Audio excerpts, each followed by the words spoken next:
మన ఇప్పుడు అసలు అది పెండింగ్లో ఉందన్న చర్చ ఎక్కడన్నా వచ్చినాయి పత్రికలు కానీ టీవీలో కానీ?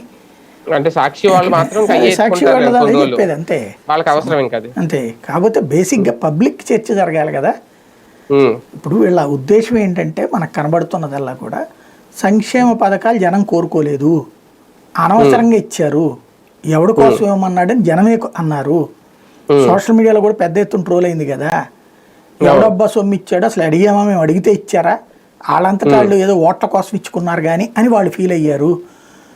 లేదు అదే కావాలని కోరుకుని ఉంటే కనుక జగన్ని ఇంతకంటే భారీ మెజార్టీతో గెలిపించాలి కదా, 11 స్థానాలకు దిగజార్చారంటేనే సంక్షేమ పథకాలు ప్రజలు కోరుకోవట్లేదు, అలాగని శాంతం తీసేయడం కరెక్ట్ కాదు. కాబట్టి పేద ప్రజల పట్ల ఉన్న కాసింత చిత్తశుద్ధితో వాళ్ళ భవిష్యత్ తరాల అభివృద్ధి కోసమని మేము ఇస్తున్నాం, ఇచ్చేది వాళ్ళ అదృష్టం, ఇవ్వండి వాళ్ళు కోరుకోండి. మామూలుగా ఏంటంటే దక్కింది అదృష్టం, దక్కంది ప్రాప్తం లేదనుకుంటాం, కానీ వీళ్ళు ఇచ్చేదేమో అదృష్టం, ఇవ్వనిదేమో వద్దని వాళ్ళు కోరుకున్నది. ఇది ప్రస్తుతం నడుస్తున్న ట్రెండ్. కానీ పద్దు ఈ లెక్కల పద్దు మొత్తం సరిపెట్టారు అలాగా, లేదంటే ఇంకా సరిపెట్టుకోవాలా ఓవరాల్ గా అన్ని లెక్కలు? ఇందులో చాలా జరగదు. ఇప్పుడు ఇరిగేషన్ కి అన్నారు, ఆ ఇరిగేషన్ సంబంధించి జీతాలకు తప్పించి ప్రాజెక్ట్ ఏది పూర్తి చేయడానికి సరిపడే బడ్జెట్ ఇవ్వలేదు వాళ్ళే.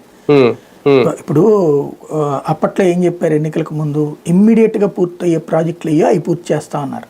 పాపం దాన్ని దృష్టిలో పెట్టుకుని అది నమ్మేసి ఈనాటికి సంబంధించిన బృందం అన్ని ప్రాజెక్టులు అందరు అధికారులను కలిసి లెక్క తీసి ఇచ్చింది, ఈ ప్రాజెక్టుకి ఇంత ఖర్చు పెడితే టోటల్గా ఈ కొంచెం ఖర్చుతో ఈ ప్రాజెక్టులన్నీ పూర్తి చేసేయచ్చు అని.